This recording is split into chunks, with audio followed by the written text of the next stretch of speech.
Ẹ̀yin olólùfẹ́ Olúyinká TNT ẹ kú bójú ọjọ́ ṣe dáadáa ni mo bá yín. Ọ̀rọ̀ lórí ex boyfriend àti ilé ọkọ. Ọ̀rọ̀ yìí ń dìjà lọ́wọ́ bí mo ṣe ń bá yín sọ báyìí. Mo ti sọ rí, mo tún wá fẹ́ sọ. Ìwọ obìnrin tó bá wà nílé ọkọ, pàápàá bí àwòṣe márìjẹ ò tí ì pẹ́, àbò wà nílé ọkọ, o ò gbúdọ̀ ní alternative.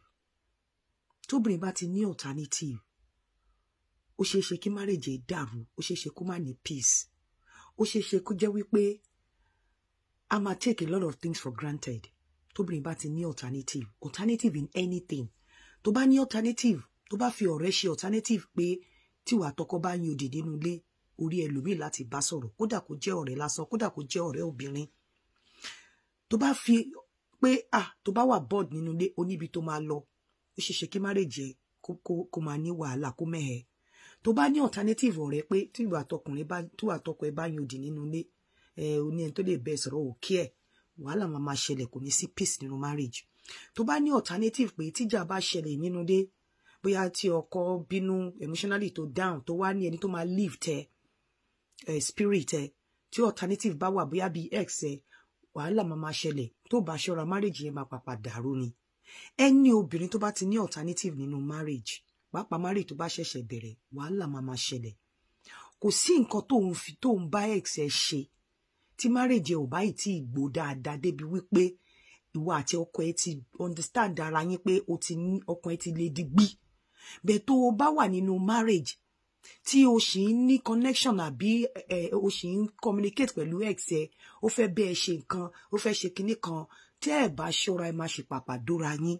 Once dey there will be always dey there. Kò sí nǹkan tó ń fi ex ẹ ṣe. Gbogbo nǹkan tó bá jẹ́ pé o nídìí nínú marriage, kàkà tó máa fi lo ex ẹ, lọ wá neutral person. Ex ẹ stand as an alternative to your marriage, and any marriage that has an alternative is likely láti ní problem. Kò sí nǹkan tó ń fi ex ẹ ṣe, kò sí nǹkan tó ń communicate pẹ̀lú ex ẹ fún tí marriage ẹ bá ṣì young. Àbí tí wọ́n gogo bá ti wà matured in marriage. Ọ̀tọ̀ ni pé kó wà matured lójú ayé as a person. Ọ̀tọ̀ ni maturity nínú marriage. Maturity nínú marriage ni wípé kò ní understanding pé ìjà máa ṣẹlẹ̀, wàhálà máa wà lóòrèkóòrè, ẹ máa bára yín jà. Tó bá ti ní understanding yẹn, wàá mọ̀ wípé kì í ṣe gbogbo ìgbà tó bá bára ẹ jà, tó bá wà emotionally down ló láti rí èèyàn kan, àbí tó bá ní ex kan níbì kan tó máa lọ pè, tó máa bẹ́ẹ̀ sọ̀rọ̀, àbí tó máa ní kó wá kíhun, tó máa lọ kíhun. Tó bá ti ní maturity débi wípé ẹ máa jà nínú marriage.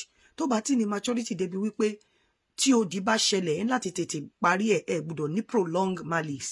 Tó bá ti ní maturity débi wípé kò mọ̀ pé prolong malice máa ń tún nǹkan ká. Tó bá ti ní maturity débi wípé kò sí ilé tó lè dàbí inú ilé ẹ, kò sí ẹni tó lè dàbí partner ẹ, kò sí gist partner tó lè dàbí partner ẹ. Tó bá ti ní maturity débẹ̀, tó ti mature débẹ̀, definitely àwọn alternative rẹ̀ tó bá ṣọ́ra ó máa destroy marriage ẹ. Àwọn alternative tó bá ní nínú marriage, àbí bóyá ọ̀rẹ́, ará, ex ẹ náà is a no. Ipò tí ẹ wá ní, o ò gbúdọ̀ gbé, o ò gbúdọ̀ wò bẹ́ni wípé tó bá ṣe mo ní alternative, àbí tó bá bá mi sọ̀rọ̀, mo lẹ́lòmíì tí mò ń bá sọ̀rọ̀. Tó bá ti rí bẹ́ẹ̀, malice ò ní tètè máa tán nínú marriage. Tó bá ti wò pé Káyọ̀dé ò dẹ̀ kí ń ṣe báyìí fún mi o, ibi àti Káyọ̀dé dẹ̀ ṣì ń sọ̀rọ̀ o. Tó bá ti rí bẹ́ẹ̀, ńjọ́ tọkọ ò bá dó ẹ, àbíjọ́ tẹ bá ní ìjà, wàá máa pé tó bá ti ń rí Káyọ̀dé bá sọ̀rọ̀ lábẹ́lẹ̀ tẹ́ ti jọ ń sọ̀rọ̀, ìjọ́ tí ọkọ bá bí ẹ nínú, bóyá tó rí pẹ̀lú obìnrin àbó lọ ṣe nǹkan kan, wàá consider pé ìwọ náà fẹ́ lọ dó Káyọ̀dé. Wàá máa wà vindictive tó bá ti ní alternative nínú marriage. Tó bá ti ní alternative amúgbálẹ́gbẹ̀ẹ́, tó bá ti ń communicate pẹ̀lú ex ẹ, initially lóòótọ́ o lè rò pé àgbùdọ̀ jà, àgbùdọ̀ ṣọ̀tá, mi ní kẹ́ jà, mi ní kẹ́ ṣọ̀tá. Àmọ́ nínú marriage ẹni mò ń sọ, mi ní kẹ́ jà, mi ní kẹ́ ṣọ̀tá. Bẹ́ẹ̀ alternative ex ẹ kò gbúdọ̀ jẹ́ alternative nínú marriage ẹ. Ex ẹ ò gbúdọ̀ jẹ́ ọ̀rẹ́ ẹ débi wípé tó bá rọ́kọ bá sọ̀rọ̀, ex ló máa consider láti bá sọ̀rọ̀.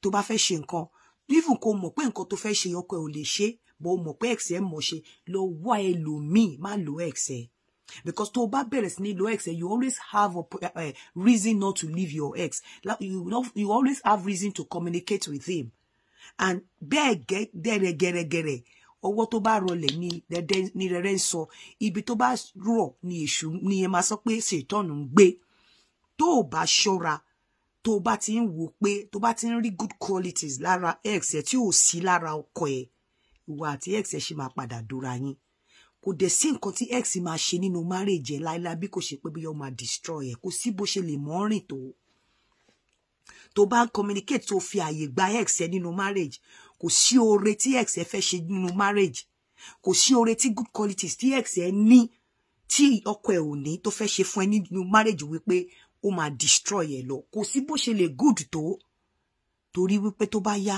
you will get carried away tó bá yá you will still have reason or cause to want to go and meet your ex pé àìjọ ní dinner kẹrẹkẹrẹkẹrẹkẹrẹ ẹ̀mí yẹn máa wá sọ́kàn pé after all kílà àti ìṣeré ó ti rí òwò mi rí now once débẹ̀ will always be débẹ̀ ibi tó bá ti pàdé wọn ti pàdé nìyẹn tó bá ti lò lọ́kọ but tó bá ti ní reason láti appreciate good qualities tó wà lára ex ẹ tó dẹ̀ ń fi àyè gba communication tó bá ṣọ́ra wàhálà máa ṣẹlẹ̀ nínú marriage ẹ and it's not good kò sí eré tí ẹkùn tájá ń bẹ́kùn ṣe even nǹkan tí ex ẹ bá ní tó need tí ọkọ ẹ ò ní wá síbòmíì má wá lọ sí ọ̀dọ̀ ex ẹ gbogbo obìnrin tó bá ti ní alternative tó ti ní reason tó ní alternative láti cover malice nínú ilé ẹ tó ní alternative láti cover àwọn nǹkan tí ọkọ ẹ ò lè ṣe tó ní alternative láti cover ibi tó yẹ emotional trauma àbí emotional kíní ẹ nínú marriage ò kí ń wà solid ó máa padà di ní wàhálà ni